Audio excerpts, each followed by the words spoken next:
Abay, nagkagulo sa bahay ng mga Diskaya kanina, mga kababayan. Dahil, katulad sa Indonesia, ay nangalampag din daw, mga kababayan, itong mga sinasabing mga rallyistang grupo. Mga rallyistang grupo, mga kababayan, dito sa bahay ng mga Diskaya. Marami ang nagsasabi, mga kababayan, na, ha? Eto na ba? Eto na ba ang umpisa? At magrarally na tayo katulad ng Indonesia? Bagamat gumawa ng kaunting eksena, mga kababayan, itong mga makakaliwa, ay iba ang napansin ng mga netizens, mga kababayan. Dahil bukod sa kaduda-duda ang motibo nitong mga makakaliwa, mga kababayan, ay mayroon pang namumukod tanging eksena na napagbukas silang syunga. Kung anong sinasabi natin, panoorin niyo po, ha. Eto, ayun, tinapunan ng putik, mga kababayan. Nagdala talaga sila ng balde, mga kababayan, ng may lamang putik. Although, natutuwa tayo, mga kababayan, ha, na mayroong kumastigo dito sa mga Diskayan. Pero, sa ngalan na ang mga ungas na to, itong mga rallyista, mga kababayan, na wala na itong credibility, di ba? Ang siyang nanguna. Dito sa kanilang, mga kababayan, pagkalampag daw, di umano, sa bahay ng mga Diskaya, ay mukha tuloy kaduda-duda. Sige, ha? Gawin nyo yan, ha? Challenge natin dito sa mga makakaliwa, mga kababayan. Gawin nyo yan sa bahay ni Tamba. Sige, lagyan ninyo. Magnanakaw.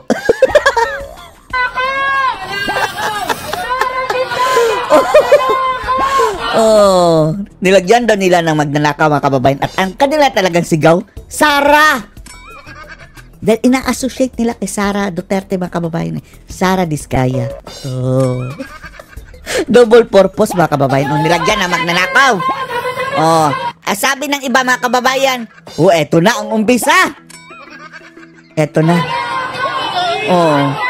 Karamihan dyan, mga kababayan, mga estudyante na parang naglalaro lang din. Hanggang, mga kababayan, hanggang dumating ang eksenang ito. Nasa halip, mga kababayan, ay okay na sana ang kanilang show hanggang meron silang kasamahan.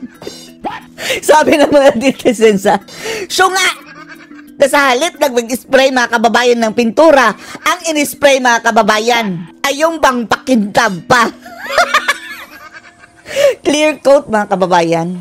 Yung lang, parang glossy lang, mga kababayan, effect. Top coat na pangpakintab, mga kababayan, sa surface. Tingnan nyo! Ay, nakakasyoga, mga kababayan, sige. Sa dami-dami ng pintura, mga kababayan, yan, pangpakintab ang dinala niya. Pinakintab mo tuloy ang gate ni Diskaya. Ayan, sige, shake. Baka kulang lang sa shake. Shake. Sige, bilisan mo. Ayan, mga kababayan, in-spray. Para lang ng spray ng lamok, mga kababayan, na baygon. Tingnan mo daw kung baka baygon yan. Clear coat, mga kababayan. Bulok. Sige, shake mo ba? Ay, nakong animal. Ang sabi pa naman, mga kababayan, Percival, what a brave people. Brave daw, mga kababayan. Mga tao ito. Brave but stupid. Minsan-minsan lang kayo makuha ng footage sa media. Nagkakalat pa kayo. Kaya nagkakaganito sila, mga kababayan. Naging aktibong-aktibo, parang naging agresibo, mga kababayan. Dahil andun ang media Inantay talaga, mga kababayan. Sige. Tapos parang nag-shooting na. Sige, antay ha.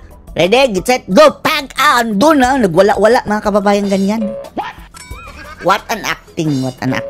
Eto na tuloy. Pati ang katangahan, mga kababayan. Nakuha sa kamera. Syunga yan Syunga. Alam na niya, mga kababayan, clear coat. Hindi niya alam. Alam niyang walang lumalabas sa pintura, mga kababayan. Tingnan niyo, sa umpisa, mga kababayan, ha. Andyan na siya, ha. Siya pang una-una, ha. Siya pang una-una, andun sa, Sige, tingnan niyo, di ba? Wala. Parang ungas, no? Ayan, Walang lumabas sa pintura, mga kababayan. Alam na niyang wala. Ano ito? Inisprehan mo lang para kumintab, ha? Sige. Wala wala lumalabas, oh. Mali siya. Sabi niya, wala lumabas eh. Sige, pagpahingahin muna natin ng konti ito, ha.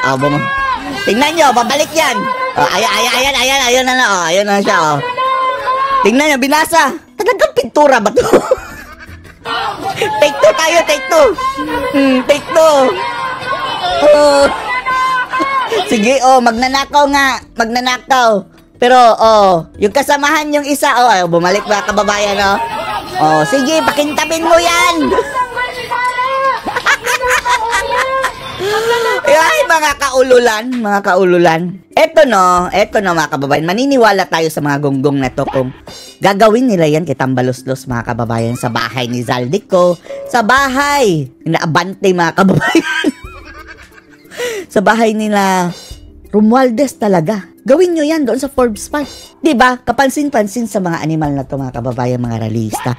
Lahat ng kanilang sinunog, pati si BBM, mga kababayan, na FAG. Pati si VP Sara Duterte, pati nga si Tatay Digong, wala na. Hindi na presidente, sinusunog pa rin nila. Pero wala kang nakikitang nasusunog nila, mga kababayan, na FAG ni Tamba. What a... Moron talaga, mga kababayan. Eto na ngayon, Gawin nyo lahat, ha? Sa lahat ng kasabwat dyan. Dahil, sa tingin natin, mga kababayan, ginagamit nila si Diskaya, mga kababayan, itong gulo-gulo na ito, para diversion na naman. For the show. Pasikat. Kung mga legitimate people ito, mga kababayan, hindi ito mga grupo na babalo, nila Percival. Naniniwala tayo, pero sila wala na credibility ang mga ungas na yan. Sige ha. Kapilanggot na nga lang sila. By the way, enough of that foolishness, mga kababayan. Dito na tayo sa news tungkol naman sa mga Diskaya na naman. Si Michael Mio. Tinaguri ang flood control queen ngayon ng government Presenting Bitoy. Contractor na si Sara Diskaya. Pero papaano nga ba siya naging sentro ng investigasyon sa flood control scandal? Dahil sa kaipalan, mga kababayan. Hindi yan magkakaganyan kung hindi sila nagyabang. Balikan natin sa agenda report ni Hannah T. Yabang ka kasi! Good or bad publicity is still publicity. So, ngayon, good or bad publicity is still publicity. Paano nung publicity nyo ngayon? Sira ang negosyo nyo. Na-blacklist patuloy kayo. natatawa naman ako kasi... Grabe talaga ito, mga kababayan, Dahil ang kanilang income katumbas ng 5 mga kababayan, 5 syudad. Wow! Kung bad man siya, nakikilala kami. Talagang nakikilala kayo. Ngayon, kayo ang kawawa. Pati mga anak nila, mga kababayan, nadadamay. Pero, ultimately, mga kababayan, ang mga anak din nila ang nakikinabang sa kanilang yaman na questionable. Become more curious kung sino ba yan talagang Sara na yan or si Gerald na yan. Sino ba yan? Publicity, di maganda din. Alisa lang yun, nakikilala kami. Be careful what you wish for. Yan talaga, mga kababayan, ang talagang tumama sa kanila. Be careful what you wish for. Nasilip ang marangyang buhay ni Sara at Curly Diskaya matapos ang series of interviews. Eto, mga kababayan, malamang kulong pa yan. Ewan na natin. Pero sa tingin natin, sacrificial lamb ang mga ito. Posibleng makulong ito. Pero yung talagang mga kasabwat nila, kung hindi nila ikakanta, hindi masasali. Kahit pa ikanta siguro, mga politician, mga kababayan, senador, kongresista. Wala tayong naririnig na nakukulong Mayroon man, nakakalaya din. Journalists sa kanila. Ang clip na ito galing sa October 2024 interview ng aming desk editor na si Francis Folve. Pero ang mas nag-viral ang pag-flex nila ng kanilang yaman. Partikular ang Santa Makmak na luxury cars. These are the ginagamit ko talaga when we go out sa mga... Ang pagsample ng British accent ni Sara na Harry Potter pa, mga kababayan. nang sinabing tumira siya sa UK nung kabataan niya. English. I even converse with my kids in my accent, and they understand the British accent as well as the American English accent. At ang tila public admission niya sa pagpasok sa si Kuring na andyan pa rin. Pero bakit si Julius Babaw, mga kababayan, na wala? DPWH projects. Kaya raw sila nakaangat sa buhay. Umamin na. Interviews. Dahil sa DPWH, mga kababayan, na project nila. And this administration, mga kababayan, dito na humarurot. under Marcos administration. Naging daan para ungkatin ng netizens ang kanilang background. Mapa-memes, serious posts o satirical captions ng mga artista, hindi natahimik ang issue sa mga diskaya. Kalaunan, uminit pa nga sa mata ng taong bayan ang... May isa ba din, no? Yung chubby, mga kababayan, oh. Grabing viral din yan. lifestyle ng tinaguriang Nepo babies. Oh, yan, oh. Halong galit, puot at pagkalungkot ang naramdaman ng netizens dahil dito. Kasunod niyan, sumalang na sa hot seat si Sara sa Senate Blue Ribbon Committee hearing. Si Bitoy, parang si Michael B. Makababayan. Isa sa references ng mga senador ang naging interviews. Dito na rin tinanggi ni Sara ang pagkayaman dahil sa DPWH. Bumawi ka? Huling-huli ka na sa interview. So saan kayo yumaman, Aber? Hindi nila matatanggihan, mga kababayan, dahil bilyon-bilyon ang nakukuha niyang proyekto sa sa gobyerno. Yumaman pa rin sila. They spliced the video that was taken of me, and kahit pa walang video, Diskaya, andyan ang mga dokumento na nakakuha kayo ng billions and billions worth of projects. Just mentioned the DPWH. So, contractor na po Sige, kami for 23 years. So you're saying that the television station and the persons interviewing you edited your answers? Bakit pinakita nila, mga kababayan, yung Toyota Adventure nila? Ay, Toyota ba yung Adventure? Basta Adventure. Mitsubishi Adventure. So, nirelease, di ba yan, mga 10 years ago?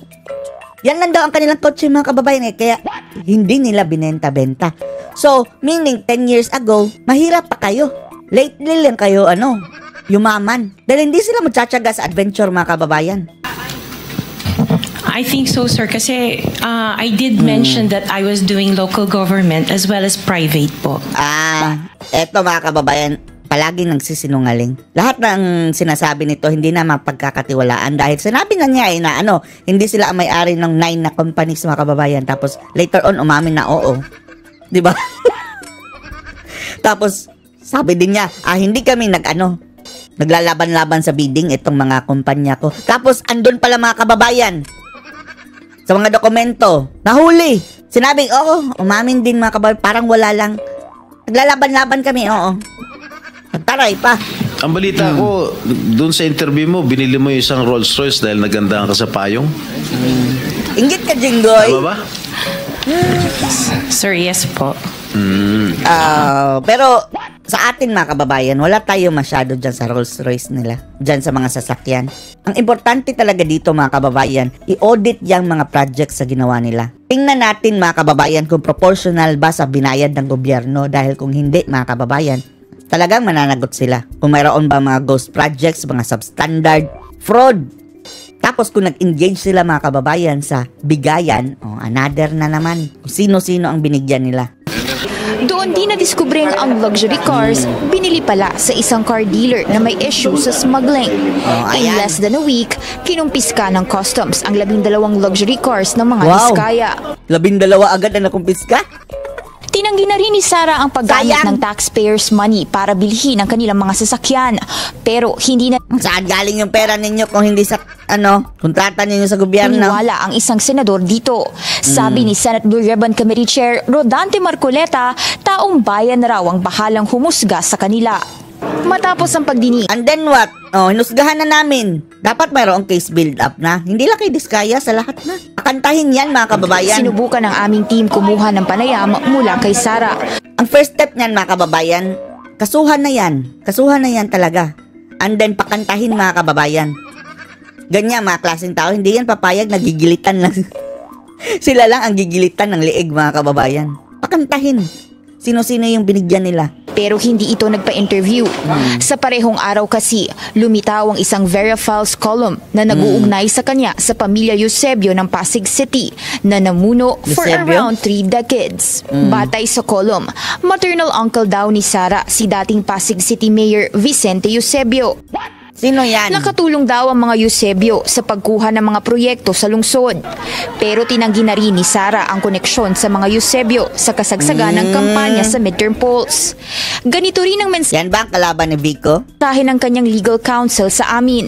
Dumaan din daw ang lahat ng kanilang proyekto sa batas. Sinusubukan natural.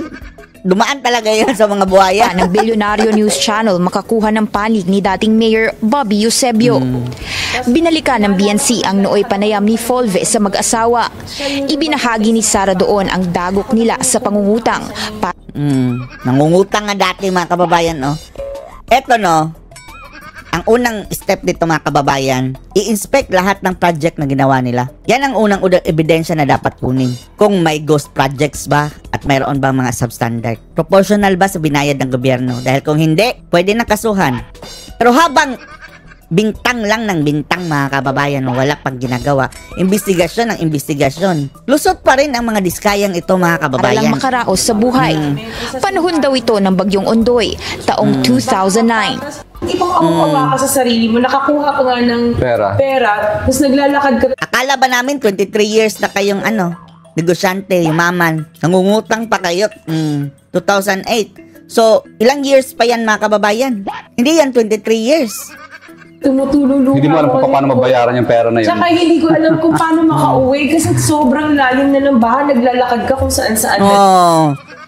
Nabahaan kayo noon, tapos ngayon, if ever na hindi nyo tinabaho ng maayos ang mga flood control nyo, pinaranas nyo rin sa ibang tao. Para lang makauwi.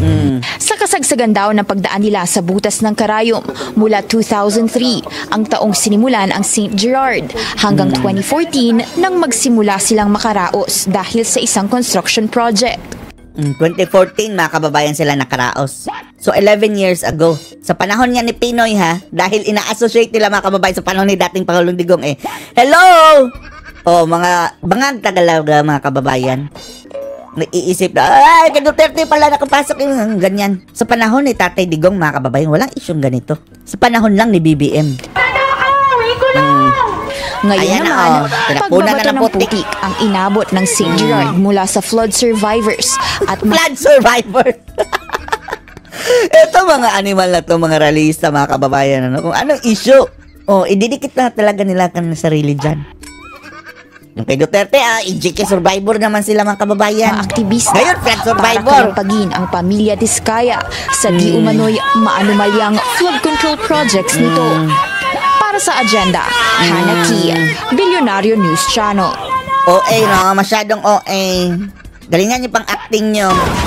Hawak na ng Bureau of Customs ang 28 luxury vehicle ng pamilya Diskaya.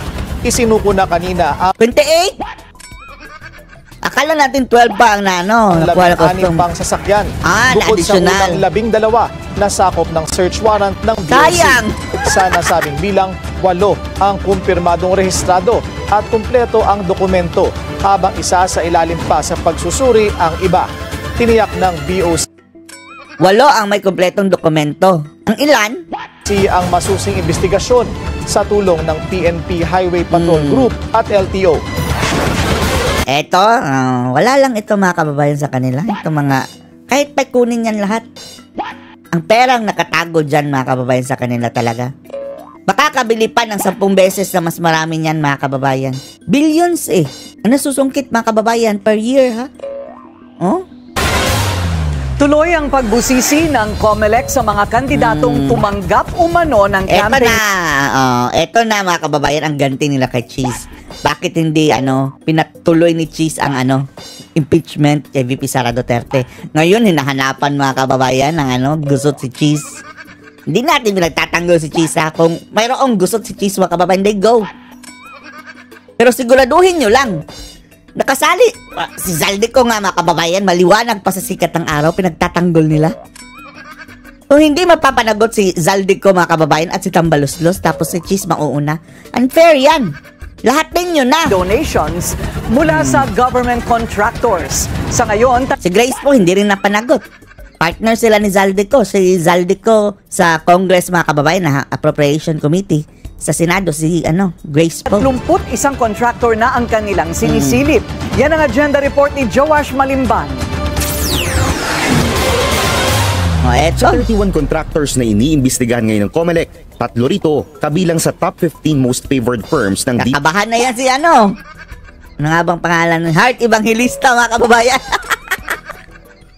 Yan din si Heart, Parang insensitive din masyado mga kababayan, Although, buhay niya yan mga kababayan, pero tataas ang kilay mga kababayan ng mga tao dahil government official ang iyong asawa. Lalong-lalo na ang premise mga kababayan kapag senador ka ay ang iniisip ng tao nangungurakot. Tapos ikaw grabing luho din mga kababayan. Heart, baka ma-audit ka, Heart. DWH, ayon na rin sa ulat ni PBBM, inaasahan din daw ng komisyon na madaragdagan pa ang bilang sa mga susunod na araw. Pangako ni Chairman George Garcia. Ayan na naman si Comelec Lord mga kababayan. Kung mayroong tambal Lord, may Comelec Lord.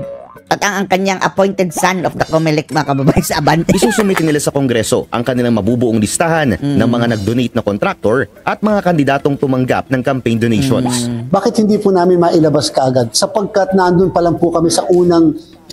Marcoleta, nasaan na yung mo? Yung una mong pasabog about dito kay George Garcia. After niyang blue ribbon mo sa flood control, bumalik ka doon sa pinasabog mo dito sa offshore account dito, sabi mo. Estado ng aming investigasyon. Alamin sa national... Sa 2028 mga kababayan, ano na naman siguro kamajikan, kakumilikan mga kababayan ang gagawin nito. Candidates at least sa 2022, ilan na nagbigay ng mga contractors without distinction as to whether private contractors or government contractors. Sa kasalukuyan, hindi lang daw public works contractors ang pinipili ng Comelec sa mga sinusumiting Statement of Contributions and Expenditures o SOSE. Pati raw service Paano hindi masisira mga kababayan? Example na lang yung Ghost Project mga kababayan na 96 million daw ang budget. Sinabcontract mga kababayan doon sa ibang contractor na ang binayad lang nila 700,000. Gusto. So lupa mga kababayan, nilagyan lang ng palitada na semento, coating. Kaya ganyan ang nangyayari Contractors, sinusuri dahil may posibleng paglabag din daw ito sa batas. Ang nakalagay po sa section 95C. Kakainis ito si George Garcia mga kababayan. Wala na tayong tiwala dyan. Forward, wala kang karapatang mag-lecture ng kibutihan, George Garcia, kung ikaw mismong matatanda ang umamin sa isang congressional hearing si Centerways Construction and Development Incorporated President Lawrence Lubiano na nagbigay siya ng 30 million pesos worth of campaign donations kay Senate President Cheese Escudero. Ayan na ang pagtatarget. Sige, go! 2022, isa ang Centerways sa top 15 most How about that mga kasamahan ninyo? Favored firms ng DPWH na nakakubra. Nauna pa nilang sakote ang isang senador mga kababayan. How about yung mga kasamahan nyo mga kongresista? Ni isa wala. Kayo nga ang talagang primary suspect dyan. Tapos mga kababayan, idadawit din nila si Bongo. Tingnan nyo. Ng bilyong-bilyong pisong kontrata sa Sorsogon na kilalang baluarte ng mga Escudero. Para sa agenda, Joash Malimban, Billionaire News Channel. Nasusunog ang kilay ni Tristan. Tiniyak ni Senador Ronald Bato de la Rosa na walang makakalibre sa investigasyon sa maanumalyang flood control projects. Kahit pa raw kanilang kaalyado ang madiskubring sangkot dito. Narito ang agenda report ni Dexter Ganibe ng Abante. Bakit si Zaldico nakalibre? Walang pagtatakpan at hindi dapat exempted. Yan ang sagot ni Senador Bato de la Rosa sa mga social media post na nagsasabing natigilan siya ng sagutin ni Sara Diskaya na 2016 sila nagsimulang makakuha ng kontrata para sa mga flood control project. Yan ang tinitwist ng mga dilaw mga kababayan. Pero noong 2016, maroon bang problema sa flood control mga kababayan? Wala naman. Ngayon lang naman yan. At yung budget ng flood control dati mga kababayan, hindi naman malaki. Minuscule mga kababayan kumpara ngayon. Sa panahon talaga ni BBM, doble, triple, grabe. Parang yan na ang infrastructure ni BBM mga kababayan. Yung kanyang flagship na mga proyekto. Binaha pa rin tayo. Sa panahon ni BBM, lalong lumala ang baha. Saan kayo nag-engage sa flood control project sa DPWH? Siguro mga 2016 onwards. Oo, parang piniliti ang mga bangag dito mga kababayan. Duterte, mga bugok! Meron ba issue noon kay Digong mga kababayan ng flood control? Wala. Kay bangag lang Tingnan nyo yung graph. Ginastos sa flood control mga kababayan. Di ba si BBM ang... Ay nako. Ever sa lahat na naging presidente mga kababayan, si BBM ang pinakamalaking ginastos dyan sa flood control. Doble, triple. multiple times higher. Please make sure of your answer. Yes po, 2016 onwards po. 2016 onwards? Yes po. 2016 onwards. May follow-up. Yes, sir. Okay. Go ahead, sir. Go ahead. 2016 kasi umupo sa Malacanang si Mayor Digong, nakaalyado ni Senador Bato. So what kung 2016, kung gumawa sila ng kalukuhan panahon na yun, dapat ibestigahan. Wala mga kababayan siguro. Dahil nung panahong iyon, takot ang mga kurakot eh. Hindi naman nawala yung kurakot mga kababayan. 2016, pag upo ni Tatay Digong. Hindi yan nawala. Naglaylo lang yan. Kaya nga, uhaw na uhaw eh. Gutom na gutom mga kababayan. Pagbaba ni Tatay Digong, parang nagwala nga yung mga buhaya. May feeding frenzy mga kababayan, mga buhaya. Kain dito, kain doon. Kahit mga kababayan, mga kurakot noon, andun yan. Nakaaligid lang yan sa panahon ni Tatay Digong. Pero hindi sila makaporma. Hindi makaporma. At kapag may mga kontrobersyal na flood control project na ginawa noong Duterte administration, hindi anya ito exempted sa investigasyon. Pero ng bayan yan eh. Hindi porque during the time of PRRD, i-exempt natin sa investigation. Hindi po pwede. Mali din ba to? Kung mayroon mang investigasyon, hindi. Kung mayroon mang anomalya sa panahon na iyon, 2016 onwards, sa panahon ni Tatay Digong, naging issue na sana yan noon pa. Hindi yung, magbabacktrack tayo kay Digong, tapos ngayon mga kababayan, ang dami-dami pang maiiskipan na investigasyon. Dahil ipaprioritize talaga ang panahon ni dating Pangulong Duterte. Oo, sila kulungan. Kahit ang panahon pa ni Pinoy kasi noon pa yan, panahon pa ni Pinoy sila nagkakuha ng mga kontrata. Lubusin mo na! Panahon ni Marcos Sr. Doon. Halos araw-araw mga kababayan, kurakutan. Pero, diba? Kung meron sila mga ginawang kalukuhan kung dapat nabisigan lahat yan. Itinanggi rin ni Bato, nakakilala niya noon pa ang mga diskaya, kahit sanggang dikit siya noon ni FPRRD. Paano kung kilala? Pulis lang ako. Paano kung kilala yung mga tao na yan? Pulis lang ako. Ano bang pakialam ko dyan sa DPWH na portion na yan? Dito lang ako sa pisan order. Yung reaction mo kasi Bato, parang kasing ito rin kasi Bato, parang reaction niya, natamimi siya ng konti, no? Kaya binigyan ng kulay ng mga mga kababayan, ng mga bangag. Pero wala naman talaga nung madadawit na naman si Tatay Digong. No, ang mga bangag lang mga kababayan ang speculate. Sa panahon pa ni Tatay Digong, si Digong pa ang mangungurakot talaga. Sabi nga ni Tatay Digong na, bintang nyo na lahat ng kasalanan, wag lang yung pagnanakaw. Sa issue naman ng kontratistang kamag-anak ni Senador Bongo, sinabi ni Bato, di ba? Nadadawit na si Bongo mga kababayan. Na nagsalita na rin niya ang kababayang senador. I have nothing to do with the business of my family. Wala po akong kinalaman sa negosyo nila. Yan na lang. Go. Bong. Para lubusan na, tuluyan na mga kababayan na ma-stop itong mga isyong ganyan. Ikaw mismo magpanukala ka para kapanipaniwala talaga sa para sa lahat maging good example mga kababayan na gumawa sila ng batas mga kababayan na lahat ng kamag-anak up to 4th degree at maging kaibigan mga kababayan na mga kontratista disqualified agad sa mga bidding sa gobyerno. Ganyan na lang. Para hindi man maiwasan pero ma-minimize mga kababayan na etong ganitong mga issue na mga kongresistang kontratista. Pero ito si Bongo mga kababayan, bago ito naging senador, matagal na kanilang pamilyang construction ang business. Pero gayon pa man, i-advise mo na lang Bongo na wag na lang tumanggap ng government projects para hindi ka makulayan. Hindi po nakakalapit sa akin ang pamilya ko para humingi ng pabor sa kontrata ng gobyerno. Sa totoo lamang po, mas nakakalapit pa sila sa ilang politiko, pero hindi po sa akin. Sa Lunes, Setyembre 8, pagbawal na lang. Once and for all. Sagawa ang pangatlong Pero wala naman talagang problema mga kababayan kung kahit pa ikaw may-ari kung ginawa mo lang ang proyekto ng tama. Hindi lang substandard mga kababayan, walang problema sana. Ang problema substandard.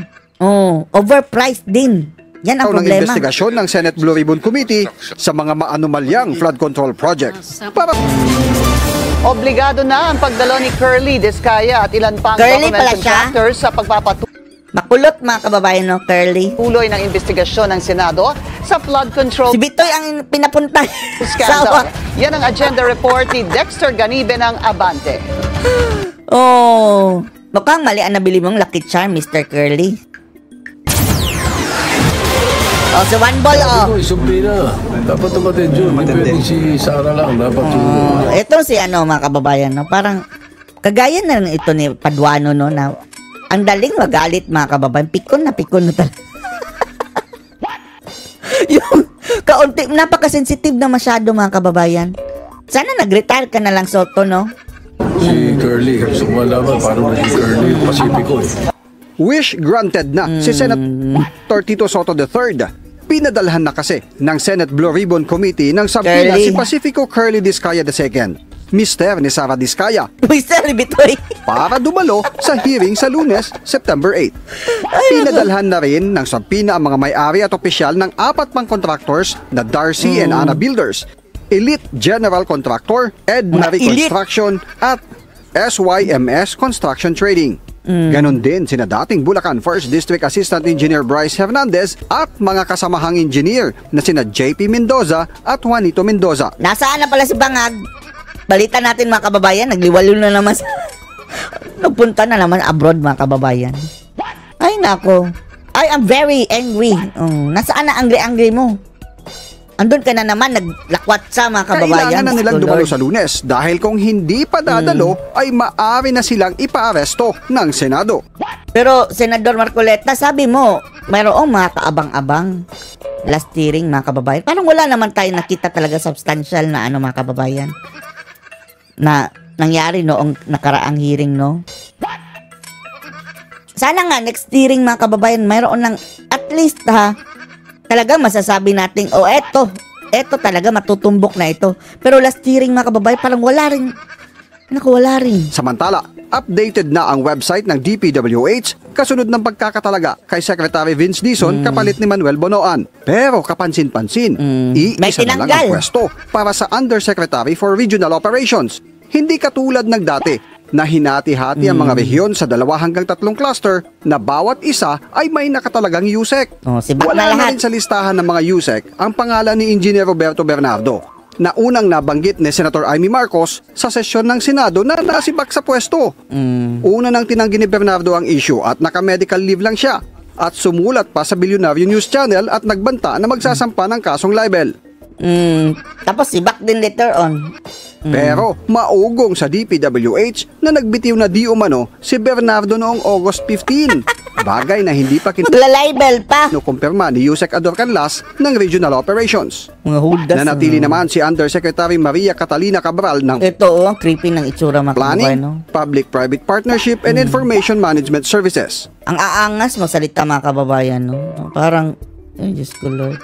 Ayon sa website ng DPWH, si Yusek Cabral ang overseer ng mga infrastructure planning and programming at sa mga isinasagawang PPP project. Kung mga malilinis talaga kayo, lumayas sa kayo dyan sa DPWH.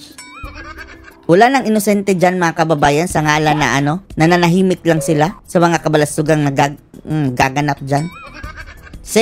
Mahalaga ang papel ni Yusek Cabral sa paghahanda ng taunang programa para sa mga infra project sa buong bansa bilang overseer para obviously, hindi ka magaling na overseer dahil laganap ang kurakutan Laganap ang ghost project. Paano mo nagampanan ang trabaho mo pag oversee? Nalusutan ka? Or nalusutan ba talaga? Or pinalusot? Ang mga proyektong ipatutupad at mailatag ang budget na kinakailangan. Tapos salita, mga kababayan, akala mo hugas kamay. Walang bahid ng mga kasalanan. Animal. Pero sa budget at mga proyekto ngayong taon, nakalusot ang mga ghost flood control project. At kung hindi pa nabusisi agad ng mga mambabatas. Grabing basura din ng mga kababayan sa Maynila. Tapos na partner pa ng mga bangag admin, mga kababayan. Wala ding kwenta. Talagang lulubog ang kamay nilaan. Mga mambabatas, mauulit na naman sana sa panukalang 2026 budget. Ayaw munang... Ano masasabi niyo dito? Post your comments below.